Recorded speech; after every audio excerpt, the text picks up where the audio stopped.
Hello, everyone, and welcome to episode 4 of Between Two Studs. I'm Alex Stud. And I'm Ron Stud.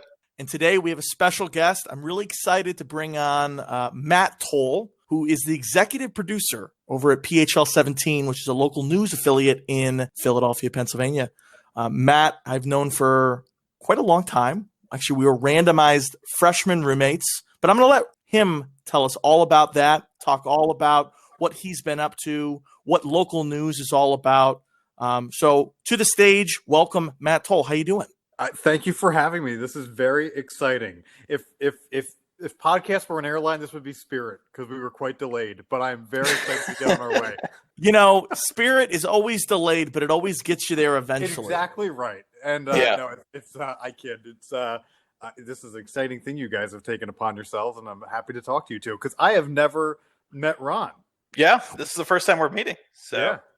Which is hard to believe. I mean, I've known Matt for, we got to be about a dozen years now, right? We met in 2009. So yes, that would be 12 years ago. It's hard to believe. Yeah. And I've met a lot of the Stud crew, met your mother and father a couple times. I know I was in Kate's company once. But yeah, never met Ron. Well, so, here we are. Let's get to know each other, shall we? And by the way, Matt, I think we're going to take that as a slogan. We are the Spirit Airlines of podcasts. I'm going to put it all over our feed. You know, speaking of spirits, I think we got to start off with one.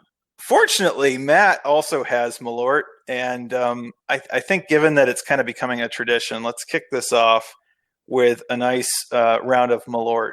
And I just want the listeners to know, in honor of you two, I'm drinking this out of a Delaware shot glass. That's awesome. So kind. It's a and Delaware I realized small wonder. I probably poured way too big of a shot glass this time. No such thing, Ron. Here we go. Cheers. Here we go. Cheers. Cheers. Matt, do you remember the first time you had Malort? Yeah, I do. I think I was Google chatting with you.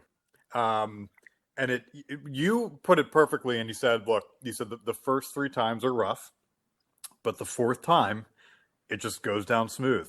And this was probably my 6th shot of Malort now. I know the people at home can't see, but I'm getting close to halfway through the bottle. Part of me kind of likes it, Alex. Yes, I'm telling you. Ron, I imagine Alex is the one that introduced you to this, right? Of course. But, I mean, if you're already that far in, two-fisted drinkers everywhere salute you, sir. I mean, how many shots have you had of this so far, Ron? I know Alex is probably a couple bottles in, so I don't know. I want to say this is probably my 2nd or 3rd bottle in. Wow. Yeah, and my thing is Alex keeps bringing them, so it's like I kind of have to. But Malort, hey, it's fun, and you know what? I'm glad that we have an official drink for this podcast, even if it's kind of unofficial. Alex surprised me in Westchester, Pennsylvania. Alex lives in Chicago, and literally surprised me. I had no idea he was even on the East Coast, and drove to my house unannounced and handed me this bottle for my birthday. So, thank you, Alex. I'm so glad. It's the gift that keeps on giving. Truly. So with that, let's get started. So Matt, how do you know Alex? So yes, he mentioned it just briefly in the introduction, but Alex and I went to Westchester University, and it's in a very exciting time as you enter your freshman year, because about, I would say 3 or 4 months before you arrive to campus, you get an email stating, actually, I don't remember, Alex, maybe it was snail mail, but saying, here's who your assigned roommate is. So being 2009, of course, I went on Facebook and kind of searched Alex Stud, found a kid named Alex Stud, and I just sent him a message, and I said, I think you're my roommate at Westchester. You probably actually remember what I sent you word for word, Alex. That's exactly right. You said, are you the Alex Stud going to Westchester this fall? If so, I think we're roommates. And, of course we chatted a few weeks after that and had the standard, who's bringing the refrigerator, who's bringing all that stuff. The carpet, who's got the microwave. Yes. And I always tell this to people. I got off the phone with Matt, and immediately, I was with a buddy of mine, a high school friend, and he goes, "Hey, that's your new roommate. Like that's a big deal. What's he like? What do you think?" And I go, "Well, I really couldn't tell, but he seems cool. I'll say this: he sounds like a 65-year-old news anchor." But other than that, and the rest is history, so to speak. We ended up living together for freshman year, and then that led to us living together for 3 of our 4 years in college. You're my longest running roommate before marriage. I don't think I still hold that title for you anymore, but no, it led to a lifelong friendship. And if the listeners don't know, Alex was the best man at my wedding. So that's how I met Alex. Random roommate, and it worked out. Well, there you go. This next question, we asked this to Ruben, and we got a very interesting response. I'll tell you what he said after you answer. Is there something that you have, whether it's a piece of art, whether it's something important, a material that would help define you or it means a lot to you in any type or way, shape, or form? You know what? As far as piece of art goes, something that I own personally, maybe not. But I know when you say kind of piece of art, you might think of like a picture hanging on a wall. I'm going to go a different route, which is it is a piece of art, but it's a monument, Washington Monument, right? Forget about Washington. I appreciate all the things he did and respect the man, obviously, founder of our nation. You know of the discoloration of the Washington Monument. About a third of the way up, it changes colors. Yes. The nation went through the Civil War and they had to pause construction. So I always love the story behind that, and kind of that you kind of push on and soldier on and can complete something, even though you might have some scars and bruises along the way. So that's a piece of art I've always kind of admired. Wow. That's a great answer. Let me tell you what Ruben said last week. Okay. Because Ruben mentioned an album. It was a comedy album. I don't even remember the guy's name. He's a comedian. It's like Tom Cooper or something. That's irrelevant. It's an album cover, and the comedian is mocking a Herb Alpert cover. Wait a minute. Can I guess the cover that he's mocking? Yes. Whipped Cream and Other Delights? That's exactly right. Exactly it. That's exactly right. And so instead of the traditional affair of that Herb Alpert record, he's like in a bowl of spaghetti and meatballs, and he's like licking off pasta sauce off his finger.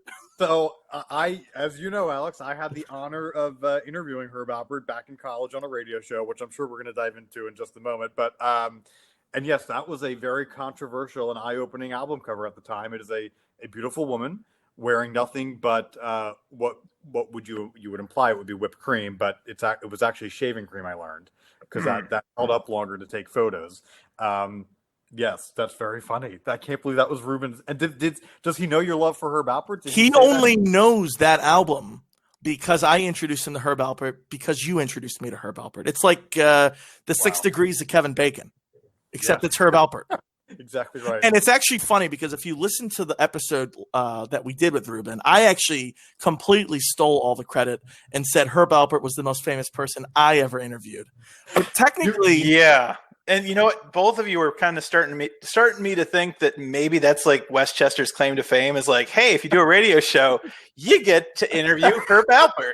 He does a semester rotation and and he's just like, yeah, Golden Rams, all about it. No. Come on, radio kids, let's interview me. It's funny because actually, and we'll talk about this later, but Matt pulled all the strings to get Herb Alpert, which was like a personal hero of Matt's, and then Matt got me into Herb Alpert.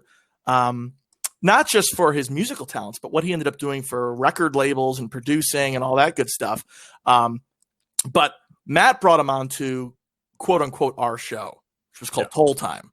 And I don't think I even said a word to the man, but I take credit and say he was on our show. So I interviewed him, even though it's complete bull crap. I believe you had a couple comments during that interview. I don't know if you asked a flat out question, but no, you were just as much a part of it as I was. So what you're saying is, especially given that we've probably spent about a half hour collectively on all of our episodes talking about Herb Alpert, that you might actually help us get in contact with him for yet another interview. Is he still alive? He is still alive. He is, oh gosh, I'd have to obviously fact check this, but I believe he's well into I believe he's over 80 at this point. I think so. All right, well, we'll hold out. Still performs, and who knows, maybe he would still join us for a conversation, or you two. I'm actually really curious, Matt, as we kind of get into the meat about this a little bit, because you and I had a radio show together, which obviously that radio show predated me. You actually originally had that show with your sister, who was a little bit older than us. And Ron also had a radio show in college. I'm really curious to your thoughts on radio. We're obviously talking on a podcast right now. What is your take on radio in 2021? Is radio dead? What's kind of going on right now? I think radio's look. All three of us are living through a stage where I think every channel of media has drastically transformed. Like, look, we still have newspapers. Newspapers are still valuable, but you don't have newsrooms full of 300 people anymore. And it's the same with radio. And TV is becoming the same way as well, and has become it in some respects. Podcasts are really stealing most of the thunder of radio now. There's still like a ton of listeners to traditional radio, but podcasts have given people the opportunity to listen to something that could be very niche and specific to their interests. There could be there could be a guy in Delaware who is also a Bills fan, and oh my God, I found the perfect. It's almost like finding like a Bills bar in a random American city where you wouldn't expect to find one, right? And you can do that with podcasts. You can find that little diamond in the rough, and you become a lifelong listener. So, I look at people like Joe Rogan, who started a rinky-dink podcast, and now it's the most listened to in the country by far. That can really happen to anybody nowadays, and there's average Joes out there everywhere starting podcasts and getting a following. So that's how radio's changed for the most part. There's a lot of... There's a handful of very large companies that own most of the radio stations in the country now. And like any corporation, the focus is kind of cutting out the fat and finding a way to be profitable by spending the least amount of money possible. So there's less uniqueness to radio stations across the country now. A lot of things are syndicated.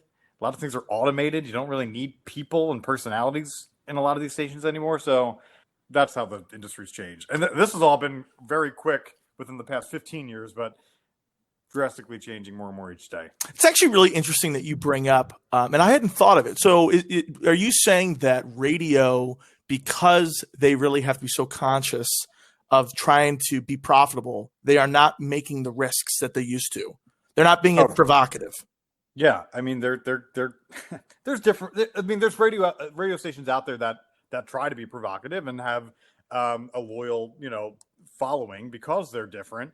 But for the most part, lack of a better expression, is kind of white bread, right? You put out something that appeals to the most amount of people so that as many people will listen as possible. And you can tell your advertisers, hey, we're the number 2 station in this market because we play all the top 40 songs. That's more appealing to some advertisers than, hey, we just do talk about Bills and it's a show that airs in Philadelphia. Well, Yeah. who does that appeal to? So yeah, they're trying to, like any company, right? Getting the most bang for their buck, and yes, they can sometimes be afraid to take big chances like that. I mean, they can even look. I know a lot of people who work in radio in both small and larger markets. They even get uncomfortable when you play a song that's kind of out of their normal rotation. They don't want to take risks or risk losing one person changing the dial because you wanted to be different. Did you ever have an interest in going into radio? And the reason I ask is you ended up going into local news. Like, was radio a thought, or was television always your way? Television was always the way. I got started at the radio program at Westchester University because it was established. I would say the radio station that existed when I arrived at Westchester was much different than the one when I left. But I always had more so of an interest in TV. And I think that probably stems back from like when I was a kid and my dad always had like a video camera on his shoulder.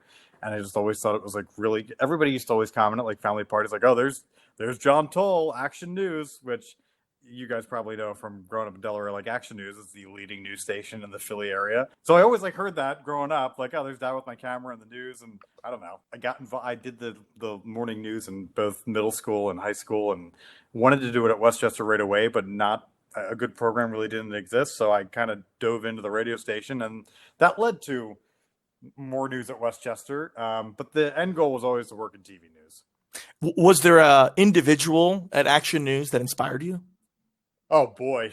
I mean, you guys know, like, some of the faces on Action News have been there a really long time. You got Jim Gardner, who's been there for 40 some years. Monica Malpass retired not too long ago. Rick Williams. Wait, she retired? She did pretty abruptly, actually, about 2 years ago. Oh. Mark Howard. So kind of all those faces that you just kind of grew up seeing. Yeah. I was like, I like what they do. And I guess for a long time, I thought I wanted to do that on TV, and then wound up working behind the scenes and found that just as fulfilling as being on camera. So tell us now, what exactly is an executive producer? Because I think we've probably all heard about it, but what do you do? Yeah, that's a great question. Even like when we get interns, most people before they work in TV, they know what the people on camera do. And besides that, okay, there's cameramen and women, but like the rest is just like, how does this happen? The main positions for a newscast in the control room, which is where the television comes to life, are a director and a producer. And the producer, the show that goes on the air is pretty much their vision. They decide what order the stories go in, which anchor reads what. Hey, I want to toss to weather 5 minutes into the show, or hey, there's too much news going on. We're going to do weather not until 20 minutes into the show.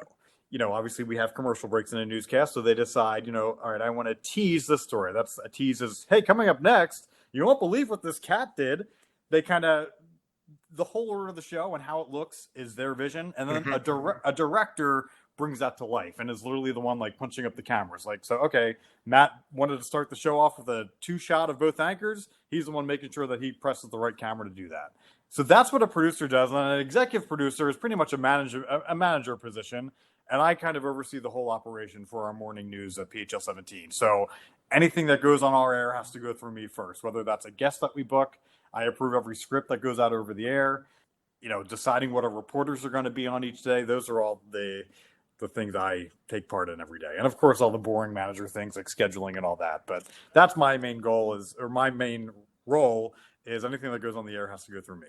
Well, I appreciate you explaining that, because I think it is very confusing, because I would even think, and let me know if I'm wrong, even the difference between a director and a producer within Hollywood is totally different. Like the way you just explained the executive producer or a producer at local news, it's your vision, right? You're the one who is deciding, hey, let's push the weather 7 minutes.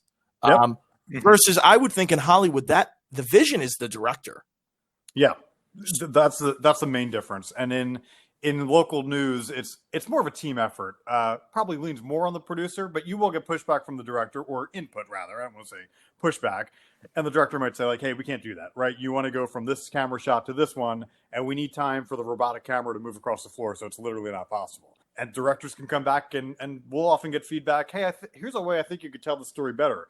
Why don't we put the video in the monitors for that story and have the anchors walk from one monitor to the other? So it's really a team effort, like a tango almost, between a director and a producer, what the show ends up looking like on air. And then the producer is also the person in the ear of the anchors. So like if we're, one of the crazy things about local news is that you work for several hours. Usually the newscast is usually towards the end of your shift. So you get into work and you work on a show for 7 hours, and then you get the control room and you're in the control booth for the actual show. And if breaking news happens, your entire show that you worked on for a full day's work gets thrown out the window, and you are focused now on just covering one story. So you're in the anchor's ear kind of telling them like, hey, there's been a bad train crash. Our chopper's up over it. We're just going to go to that. And anchors, you just need to ad-lib and talk over this, because that's all we know right now. And you're just going to talk about what we see. And they'll have no cue cards at that point, right? I mean, there's no Ron Burgundies. No. So, breaking news, obviously you're going to get them the information that you have confirmed. But you really need to rely on your talent to be able to carry things and have enough experience. I mean, look, that's why you don't see a person right out of college anchoring the news in New York City or Philadelphia. You need someone seasoned on that desk so that, God forbid, major breaking news happens. For example, the Capitol, right? You turned on all the network news. You have some seasoned broadcasters being able to describe what was happening to you, speak from experience about maybe some parts that they've seen before, or reference back to past events. They need to kind of carry the broadcast along until your newsroom and your news desk is able to get more information confirmed. Well, talk to us about that, Matt, because, we grew up in Buffalo, and I always felt like Buffalo was a stomping ground for people on their way up, right? It was you like the Susarios of the world. Mm-hmm. She went up through Buffalo and then went to Philadelphia.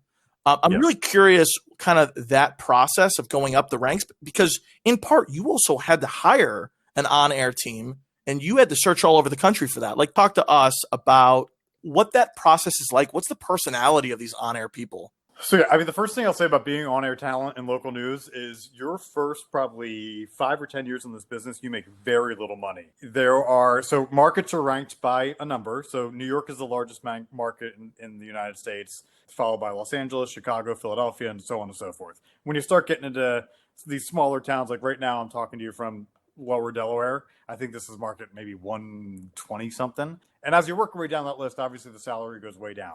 I mean, there are people in starting markets that really qualify to be on food stamps. So, but that is so crucial. I mean, that is where every broadcaster has to get their start. You get into whatever market you can out of college, and maybe your next job you jump 20 markets, and then you can get into the top 50, and then maybe you get into the top 25. And then obviously kind of the goal for anybody in local news, for the most part, some people fall in love with where they end up working, right? There might be broadcasters here in lower Delaware that maybe had ambitions to go to New York someday, but fell in love with Southern Delaware and now plan on retiring from here someday. But most people's goal is to get into like a top 10 market. The process of, that's just one thing I want to get out of the way. The process of finding new talent. So yes, when I came on board to PHL-17, we were doing a 90-minute show, which was really a half-hour show that just repeated itself 3 times. We had a small team of less than 10 people putting it together. And then we had a golden opportunity to expand our news to 3 hours, which involved us finding a new on-air team, bringing in people behind the scenes, bringing in some new reporters. And lucky us, our company was like, hey, we know you've wanted to expand for some time. Congratulations, you can. You're on the air in 6 weeks. So in 6 weeks, we had to find a new anchor team, a meteorologist, and a new reporter. Those were the biggest ones we had to fill. So there are like agencies out there, luckily, that help tremendously when you're trying to do this. I mean, there's kind of like there's one company we used specifically, and I'm not going to mention the name of it, but it was almost like an iTunes library, but of local news talent. So like you could scroll through, see their headshots, click on a link to see their demo reel, click on another link to see their resume. And that's what we used, with as well as other means of just reaching out to people we knew and other stations saying, hey, is there anyone who wants to move to a bigger market? And then it was a process of, I mean, this was every day for 4 weeks of us combing through people, flying people into Philadelphia, trying to fly people in together that we thought would be a good team on the desk, which ultimately actually ended up working out for us. Our main anchors now are Nick Foley and Dimitri Green. Nick was working in Cleveland. Dimitri was working in Alabama. And we were like, I bet Dimitri would be good with this guy, Nick from Cleveland. So we flew them in on the same day. And honestly, they just clicked right away when we had them. We threw them up on the set and we're like, all right, we've got some like sample scripts for you to do. We got some stories for you to react to and have fun with. And it worked. And then our meteorologist, I had actually worked with a little bit at my previous job. She was a part-time weather person, and I knew that she was looking for, to do something full-time again. So that all worked out. Monica Cryan, who's one of the stars of our morning news. Well, Matt, what happens if you have 2 tremendous talents that just, they don't fit well together? I mean, does that happen? All the time. And, so many stations go through a long process of finding the perfect talent and thinking they find a team that works together. And then you get a couple months into a show and you're like, God, this is dreadful. Like they either just don't hit it off or it almost feels awkward or fake. It's really tough to find a team that just works well together. It often takes a long time. Look, kind of like making friends, right? I mean, you can be more natural and conversational around people that you've known for 10 years than someone you met at work a month ago. Lucky for me, the team that we put together, and I'm not tooting my own horn, I think it was more luck than anything. I mean, some of the feedback we get about our show, one of the things we get the most is, wow, I can't believe they've only been working together for 2 years. Like, they just seem so funny and goofy and kind of cutting each other up. It seems like you're watching a team that's been doing this together for 15 years. So it can happen. I mean, and look, teams get separated because they don't work well together. It just depends. Like late news is kind of, when you're just reading the news, it almost doesn't matter as much how your talent gets along together. But if you're doing something like a morning show that relies on a lot of chat and ad lib, you want a team that can have a conversation. Speaking of like all the different changes that you kind of mentioned with putting together this team with such short notice, COVID has really kind of rocked all of our worlds, right? Tell us, how has that influenced your industry? It's been crazy. Like TV was one of those industries that I mean, before March, there was no such thing as like working from home to do the news. It just, honestly, the thought would never even enter your head. I mean, we work in a building with millions of dollars of equipment because it takes a lot of money to put TV on the air. So you all go to the station that's got all that equipment, and your reporters go to the field where they've got equipment to go live out from wherever. But as far as, especially like producers and directors, like doing that at home was literally unheard of up until March. And then, like everybody, like so many other industries, we just had to kind of figure it out. So the first thing was, okay, getting enough computers for everybody to do this at home.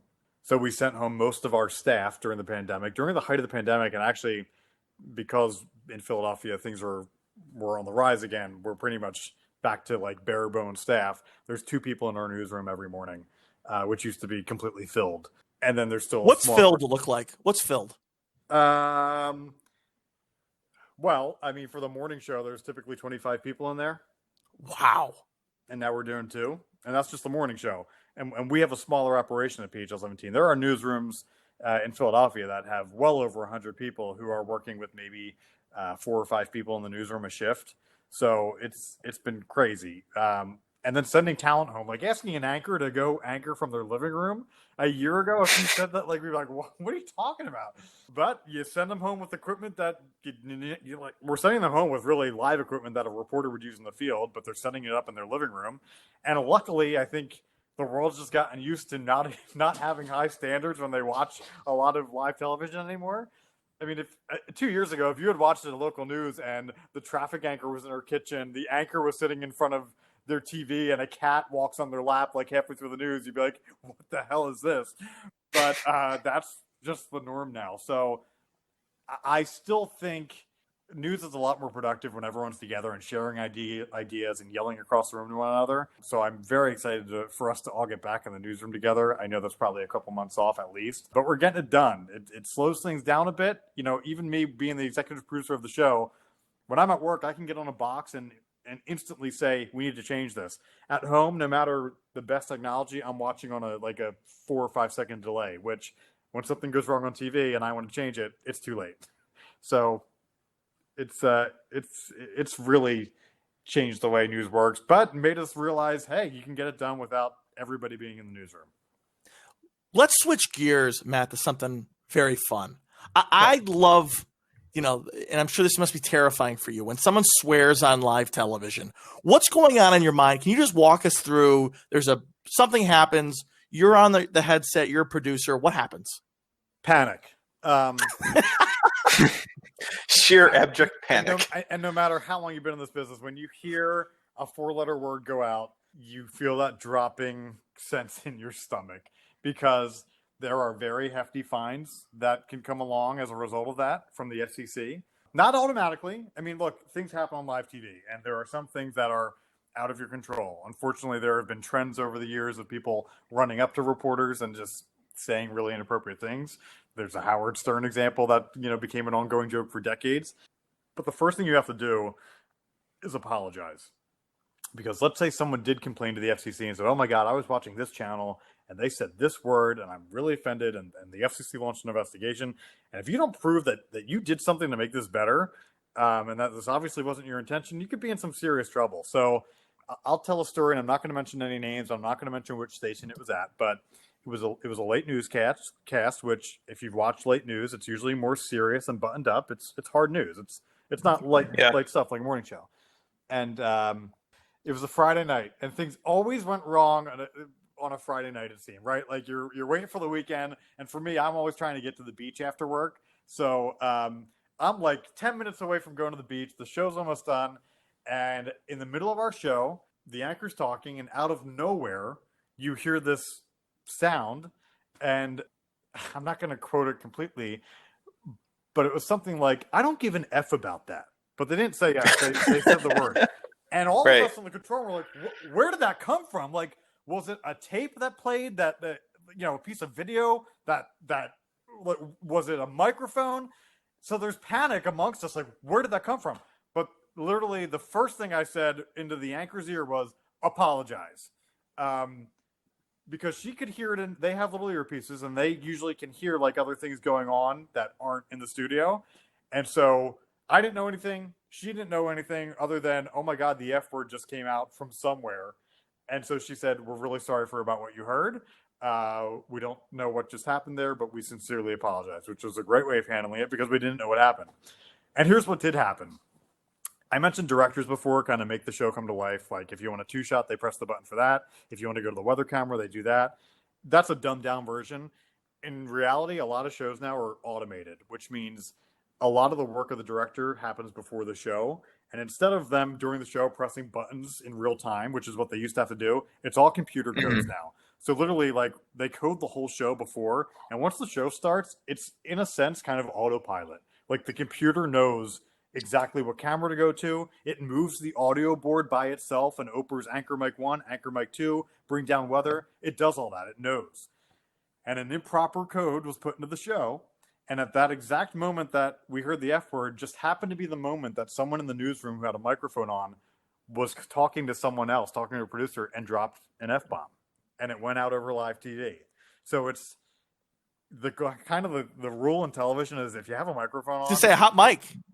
hot, well, right. You always need to assume a microphone is hot, and it's the same thing when you're in the studio. Even if you're you're in a commercial break, you always want to be talking in an appropriate manner and not using curse words because it can so easily go over the air. So that was the biggest, like, oh my God, someone's going to get fired over this. Nobody did, thank God. People got in trouble. Did the FCC fine you guys? No. The FCC, so, and I'm basing this off of my knowledge on radio. I've not been, because I haven't been in a situation where we've gotten fined as a television station, knock wood. You're in trouble if someone complains. Theoretically, if nobody brought it to the FCC's attention, it's fine. You're all good. Right. Now, that was an example that was obviously not intended. It wasn't an anchor going on air and being like, here's the effing news tonight. Yeah. But people don't want to hear those words on television, and it's our job to make sure that doesn't happen. Wow. With that, so you're saying that there is no, like, you don't have like a 2 or 3 second window where you could potentially just hit the scram button or something. Local news is live, and yeah, we can bring down a microphone if we have to, but like, it's after the fact. Like, like if someone ran into a reporter's live shot and stole their mic and just started saying a string of curse words, you're going to hear the first 2, and then hopefully by then we're going to bring down their microphone so you don't hear the rest. But it is live. There is no cough button or sneeze button for live local news. Well, and with that, Matt, what is your take on local news bloopers? Are they funny or cringeworthy? I find a lot of them funny. I do. I mean, I work on a morning show now that's so kind of go with the flow and more casual, and we are not a buttoned up, stuffy TV station. So we have those bloopers a lot. In fact, I think people tune in and they don't even seem like bloopers anymore because you're watching real people, but I love it. I mean, look, I don't like when people steal a mic and curse, but like when things go wrong in TV, sometimes I just think it's hysterical. Now, don't get me wrong. Not almost every day, but every week there's something that happens in our show that wasn't planned, and we're like, I get on the box, I'm like, what was that? We got to fix that. And you kind of panic and you get frustrated because, you worked so hard to try to put a clean show on the air, and then either a technical issue or an anchor not knowing where they were supposed to be, things go wrong. But I always find humor in blooper reels. Do you guys? Oh, it's one of my favorite things. I do. When I have nothing to do on a Friday night and I've had a couple drinks, YouTube, TV, local news broadcast bloopers. I think they're so funny. Do you have a favorite one? Oh, you put me on the spot. I don't know. I don't have one. So I'll give you one. Do you have one? Okay. You've probably seen it. It's this guy. I think it was like a Southern market, and it's because he's really hot. Because he says like, "Excuse my French." God damn, it's hot. And then he's like doing a recorded stand up that will air later in a newscast. And he's like, live out here from Davidson County Jail, and then a fly goes in his mouth, and he's like, God damn it! Coffee talks. It's just because everybody news is kind of like, yeah, they've got that like kind of polished news thing, but they're normal people off camera, and when that kind of breaks through in a blooper, I love that. With all the kind of hijinks that does happen, and I'm with you. I think that they're hilarious because I think one of the things that's great is watching like anchors and reporters who have to be so stoic for the most part. And it's like literally somebody's stripping down in back of them, screaming their head off about, I don't know, frogs or something. And you're just like, And that's how it is out here. And you're just like, wow. I mean, it's awesome. But it's also like, wow, we live in a crazy world. Yeah. But with that, a question I have for you is, I'm thinking of two recent movies. We already mentioned one of them, Anchorman, and also like Bruce Almighty, right? They're kind of movies that kind of show you a little bit about what happens behind the desk. Yeah. What are your thoughts on those movies? And, what do they get right? What do they get wrong?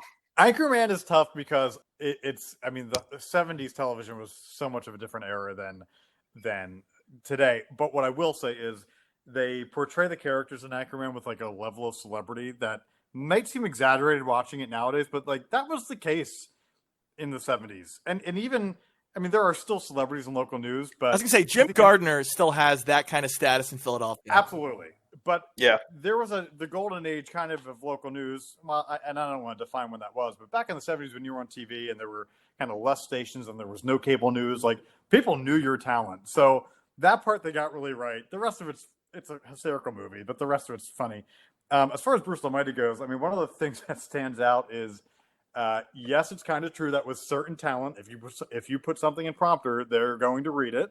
And not that we ever put in things that are going to mess them up on purpose, but every once in a while, like, look, so there's a team of writers that writes what the anchors reads, and look, the anchors are supposed to go through scripts ahead of the show and know the story they're reading first, and they do that. But if there are days when either there's breaking news or there is just a ton to get to, and maybe the anchor didn't read every single thing, they might get to a script that you wrote and you wanted to read it in a certain way, and they didn't read it that way. So that happens where it's like, well, that's not what we wanted. Or look, there are some days where like copy gets in that shouldn't have been there. There was something I saw at a station I worked at once where the instructions for like the video editor wound up in the script. So like a writer might put in the instructions like, hey, I want to start with the shot of the crime scene tape and then show the police like putting down the evidence markers. And the anchor's up there reading like, police are investigating a shooting in Southwest Philadelphia. I want to start with the shot of the crime scene marker. And then they kind of realize like, oh, wait. So that's always embarrassing. And when you work in TV, you've realized bloopers happen a whole lot more often than YouTube catches up on, or even the viewer. Like things go wrong all the time, no matter what the station, no matter what the market. Well, especially when you're going on for 4 hours a day. It's just natural. Exactly. Yeah, there's no way you're gonna be perfect. And luckily, I'm a morning show where things are kind of more lax anyway. Ask your dad. Your dad's a huge fan of our show. Oh, I know he is. But yeah, bloopers are fun. Hey, last question about local news, because you kind of alluded to this. I'm curious your take on local news. How do they compete with the CNNs of the world? How do you remain relevant in 2021? So I am a Nexstar station, which Nexstar is a company that owns my station, and they own more local TV stations than any other company in the country. And they just took on a new venture to launch a competing show with some of the cable news stations. So there's a station on cable called WGN America that Nexstar just created a show called News Nation, which is like a 3-hour national primetime news show. There's also a show with Ashley Banfield, who used to be on Headline News on CNN. She's getting a show. So they're kind of slowly transforming WGN into a news network, number one. But the first part of that is it's local news. And so that's what's always going to make local news separate from CNN and MSNBC is there's always going to need to be a voice for the people in your community, right? Yes, we know that a ton of businesses are affected by shutdowns across the country.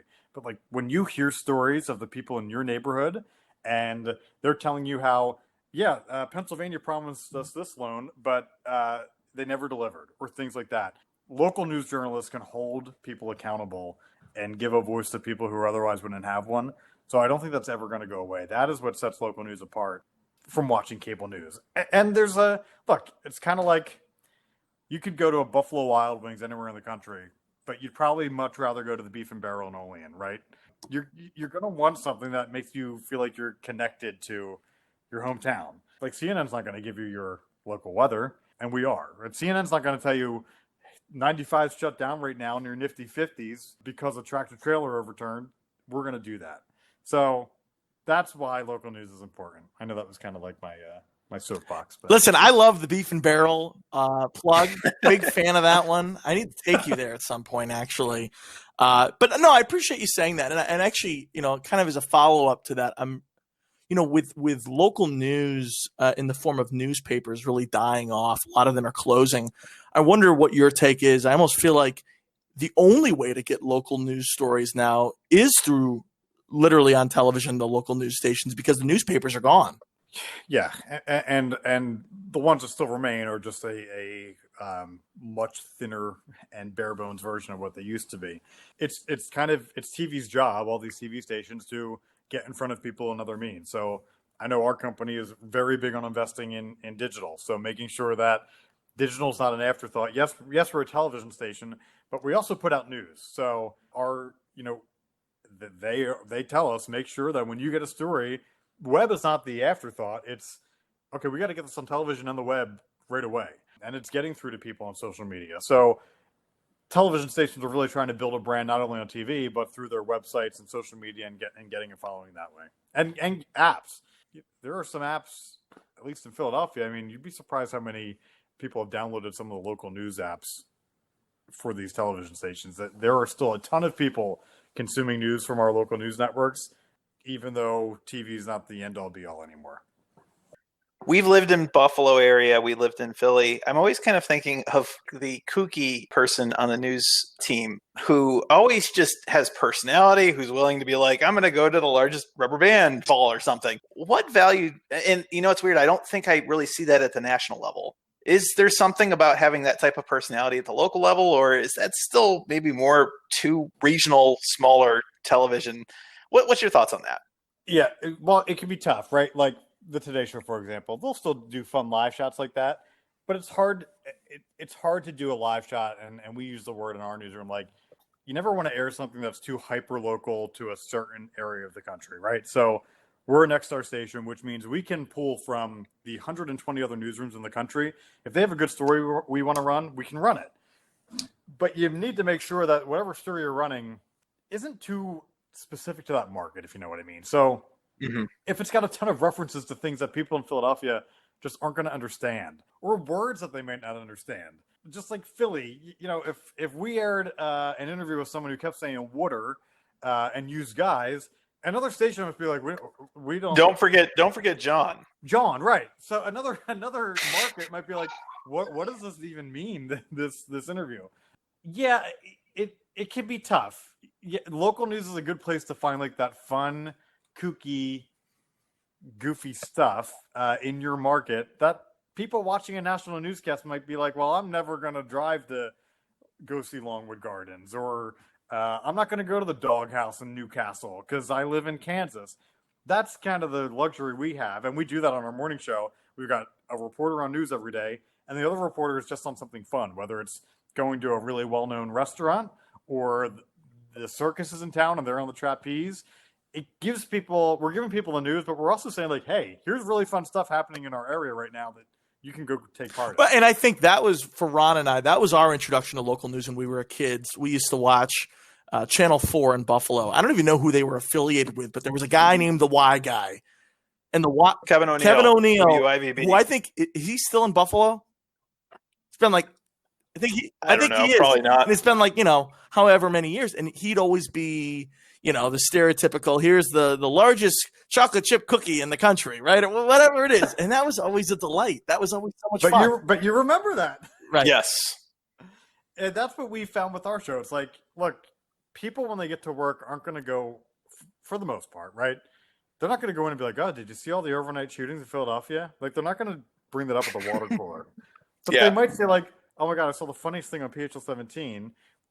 She was doing yoga with a goat. Like, that's the things that people remember. And I always tell our team when we're looking, we call those feature live shots. So you have a reporter on news, and then we have a reporter on features, which is the fun stuff. You want to show people something they've never seen before. And that's the things that are going to get you talking when you go to work. And that's what we strive for. Yeah. Hey, Matt, so kind of switching gears away from local news, I think what's one of the things that's always impressed me is anytime I talk to you, I feel like you're working on a new side project.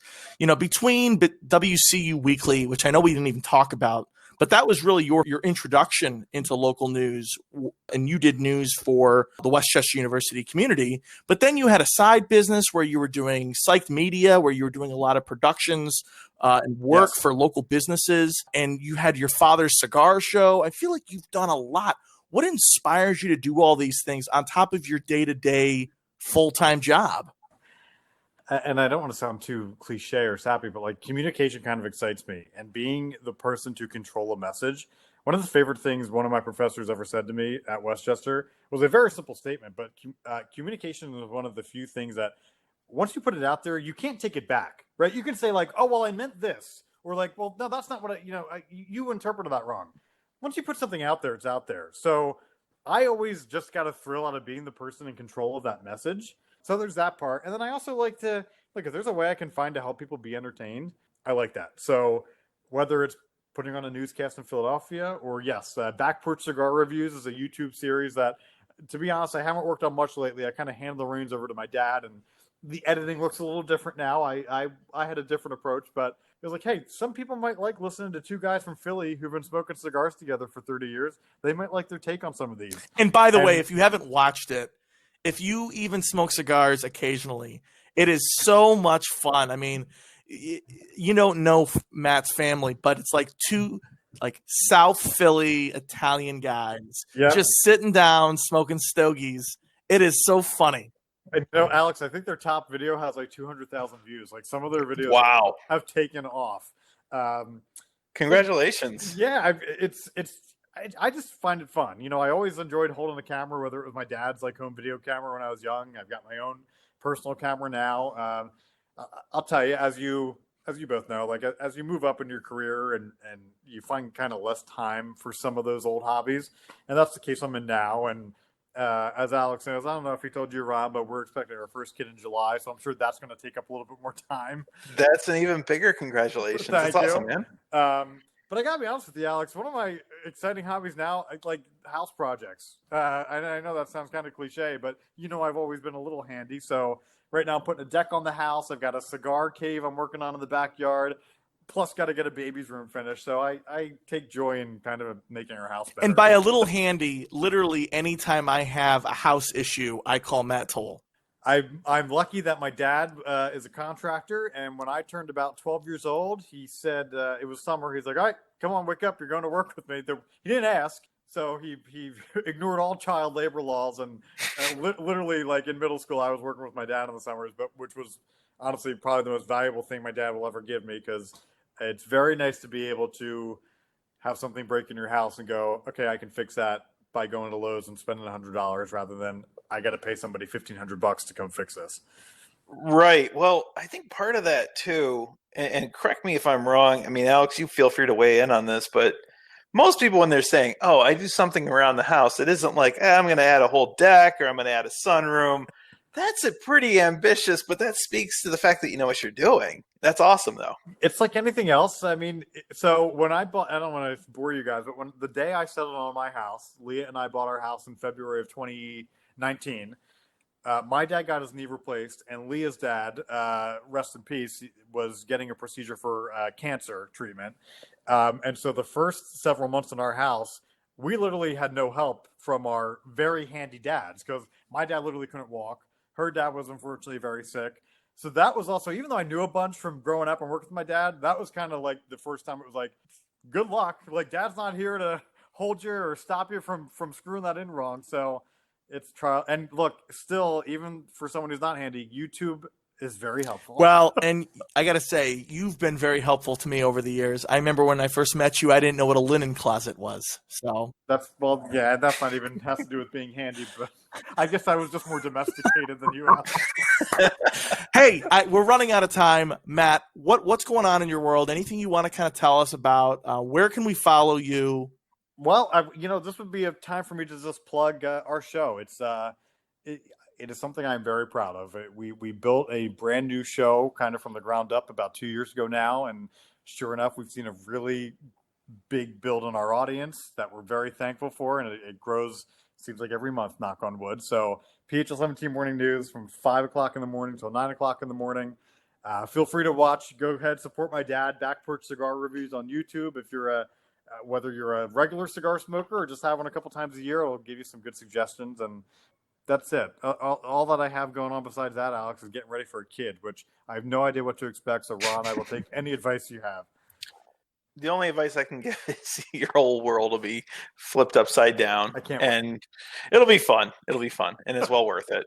Here's the only thing I'm hoping where my career helps here. I already have to wake up at 2 a.m. for work. Yeah, you're all set. And my sleep schedule's already all over the place. So at least that part, I think I'll be fine with. Yeah, no, I'd say the other thing too, my other advice is just know that you get through the first month and you'll be fine. It gets better. Matt, we're going to have you back on our podcast once you've had your baby, once you've gotten through the first couple months, get your opinion on early fatherhood. So yeah, I'd be happy to come back. Congratulations. Thank you so much for having us, for coming on our show. And we're looking forward to having you on again. I really am flattered that you guys offered to have me on, and good luck with this. I think this is going to go places. Well, thank you, Matt. We appreciate it.